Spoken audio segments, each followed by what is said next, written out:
तो हेलो लोगोफोर बरायबाय बड' जब इनफो अफिशियेल इउटुब चेनेलाव आं सिगां मोनसे भिडिअ दोंमोन एसे सिगां बेनो जाबाय DHS एग्जामा माबा मोनसे पस्टपन जानो हागौ बा माबा मोनसे जानो थाखाय चेन्ज जानो हागौ होननानै दा फाइनाली बेनो अखा हाबाय थादों गोबां बानाबो जाबाय एग्जाम सेन्टारफ्राहाय दै हाबजोब्बाय बा नोंथांमोना फ्लाड नुखादों जेराव गासैयावबो स' बेनिखायनो निउ एग्जाम डेट डिक्लेयार खालामबाय आरो बे एग्जामा 19 आव जाला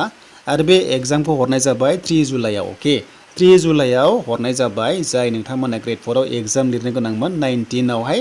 बे जाला दानिया जुलाइआवसो हरलायबाय दा बे सेम टाइम थागोन ना चेन्ज जाबावगोन बिनि सायाव जों दानिया डिसकास खालामसै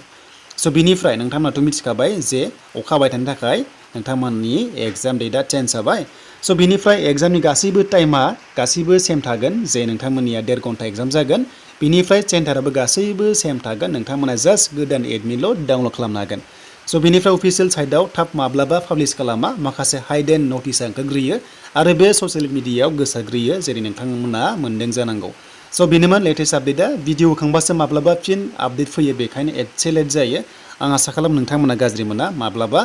भिडिअ खालामफुनाय समावनो गोदान नटिस फैना होयो आरो पाब्लिश जाखांनासो नुनाय जायो थ' बेखायनो एसे लेट जाबाय आं आसा खालाम नोंथांमोना बुजिदों बेनिफ्राय एग्जामनि डेटआ जास्ट चेन्ज जाबाय 3 जुलाइ हरबाय एग्जाम टाइमा गासिबो सेम थागोन सेन्टाराबो सेम थागोन बेनिफ्राय गोदान एडमिट नोंथांमोना डाउनलड खालामनो हागोन आरो ग्रेड 3 एग्जामा नोंथांमोननि लास्ट उइक नङाबा मिडल उइकआव जानायनि चान्स दङ बेनो जाबाय नन टेक्निकेल ग्रेड 3आ स' बिनिफ्राय आगस्टआव डाइरेक्टनि जागोन आगस्ट 7 आव ग्रेड 4 आरो आगस्ट 21 आवहाय ग्रेड 3 नि जागोन स' बेनिसिममोन लोगोफोर लेटेस्ट आपडेट DHS नि एग्जामनि पस्टपन